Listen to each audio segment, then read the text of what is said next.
Hey everybody, we are back. We are at the EAW Eastern Acoustic Works booth. Actually, this is the demo room. There's speakers everywhere. We're here with TJ Smith. You're the president of EAW? Yes, I am. You're the man we want to talk to then. What do we have here? What are you excited about for EAW at NAMM this year? Great. So a lot of new products in here, but probably the one we're the most excited about is the AC6. AC6 stands for Adaptive Column. It has six 6-inch woofers in it, creating a whole bunch of low end. The thing goes all the way down to 65 hertz, which columns just don't do, right? So it's pretty spectacular. Came out with this probably about 2 years ago. It's suitable for installation or portable use. We have a lot of accessories that let you stack it on a subwoofer, mount it to walls. It's IP54 out of the box, so if you have it outside and get it wet, it doesn't break. But the technology inside is really where this thing shines.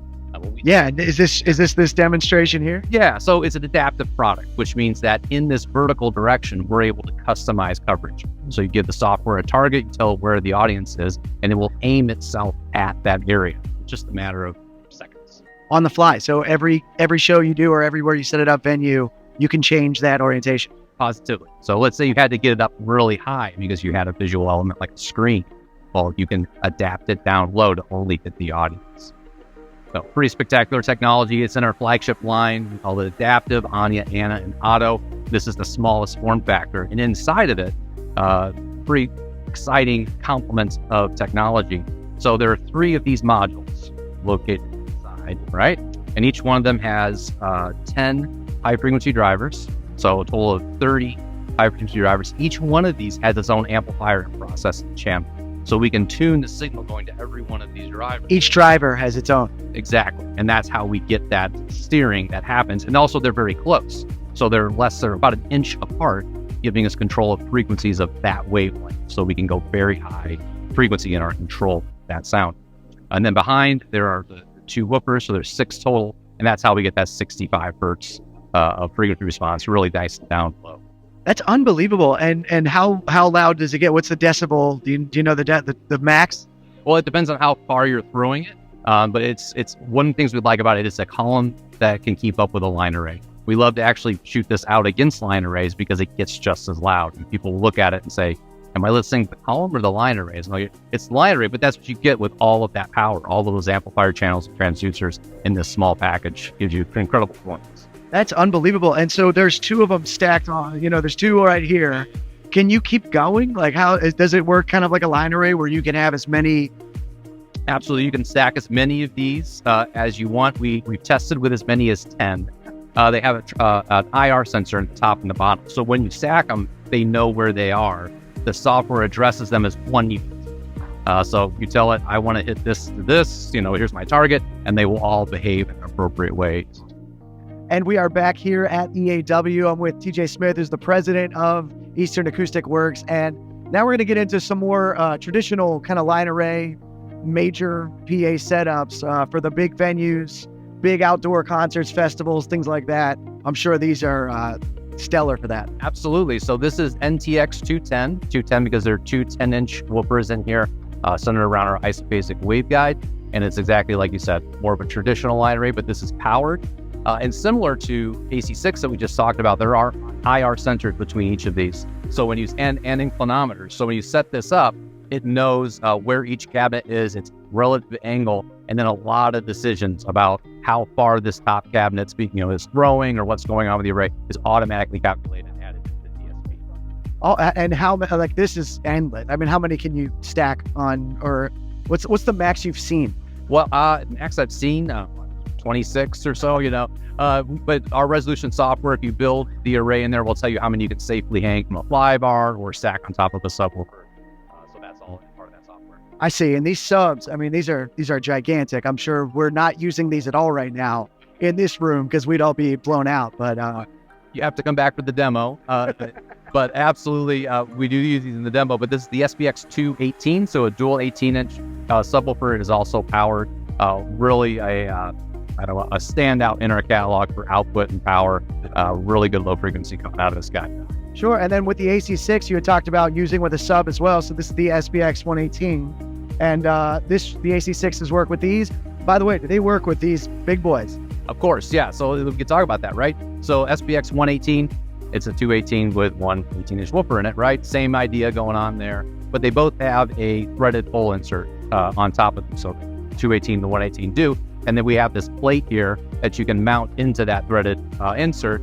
And then the AC6 slides and clicks into that for ground stack mode. The plates in between these allow these to lock together, right? And this is not going anywhere. So it's a nice, stable, elegant look to the deployment. Sure. And you talked about how these, I mean, there's such a variety of ways to mount this too. They have pole mounts as well. Like I see some of them up above. Right. Yeah, we did that here just to make it easier to set up. But yeah, we have large tripods, pole stands, get them up nice and high. That's great. And then what about like accessorizing the AC6? Like, is there like what kind of features are you really excited about with this speaker? Well, you know, the thing about this is it's a piece of hardware that is highly software enabled. So we're always adding new features to it. So for example, like in this ground stack mode we were looking at earlier, we have what we call a three-way mode, and that is so the lower speaker that's aimed at everybody's legs and chest becomes a low frequency device, and the parts that are above your head are actually carrying the high frequencies and doing that adapting for you. So for like a corporate event, that's a great way just to come in. You can rock in and just hang, set actually a bunch of AC6 around the room, and it's a really easy deployment. But then when you're talking about installation, there's a lot of things on the back here. So we have a fly track system, which is actually the same technology that they use to bolt seats to aircraft. If you look in the floor, if you're playing on the way home, and that is how we use to bolt them to the wall and tilt brackets and all kinds of things like that. Elegant. You could either play music through them or fly on them. These things are going to hold up just fine. And then I want to quickly cover these ones. So this is, again, like a more traditional PA kind of setup here with the sub pull mount with the speaker. What are you excited about with these? Yeah, so the cool thing about this series is we have a lot of options for it. Right, so what we're looking at right now is an RS-123. It's a wooden cabinet with a polyurea coating on it, so it's super durable, great sound coming out of the wood. The 12 means the 12-inch woofer. The 3 means we have a 3-inch high-frequency driver. So this is a great sounding box, really crisp and really clear. We also offer a 121 with a 1-inch high-frequency driver in it, so less cost, a little bit less performance if that's what you need. And then what we have next to us here, this is an LA-123. LA is a plastic box, right? So a different price point, but the same concept. A little lighter, I'm guessing. Yeah, a little lighter, a little easier to move around, more durable. And the same concept though, with 12-inch woofer and a 3-inch driver or a 1-inch driver. And they're both active, both of these lines? Yes, exactly. They're both active. A simple interface on the back. EAW, we serve professional customers. We know the people we're selling to already have mixers, already have processing. So we put all the money, all the values in the transducers in this box, and it sounds like it. That's you. You guys are the professionals. You, ladies and gentlemen, are the professionals. Last but not least, this SM12 on the floor, but I saw some of these also pole mounted, which is really interesting. It's a monitor wedge for, like the idiot in me. He's like, oh yeah, it's a monitor, but I also saw it up on the pole. Yeah, so we went really far here to make this a really flexible investment. So it can be pole mounted. You can set it on its side. I'm actually get down here, pick it up, show you. Yeah, so we've got these runners here. So if you set it down on the stage, it doesn't scratch the paint. But you can also set this up like a drum. You can put this on top of a subwoofer. It's right at the drummer's head height. Yeah. Like drummer headphones or DJ headphones even. So that those pull mounts mount right to this guy. And actually, if I could turn it over here. This full pattern there, that full pattern, we have a pan and tilt bracket. You can mount that to the wall and use it like a side fill. If you have that application, and you can see the 2 NL4s there. And we also have 2 inside the port. We're upside down now. So multiple ways to wire this up to keep your wiring discreet and clean on stage. There's a switch in there as well. That switch allows you to switch between the first and second pins on the NL4. So you have a stereo mix on one cable, and then string it to multiple monitors. Just flip that switch and decide which monitor gets which signal, right? And then we've got this kickstand. Let me put it down. This is so cool. There's so many awesome things happening here at NAMM, especially in the EAW demo room. Go to fullcompass.com right now and check out everything that EAW has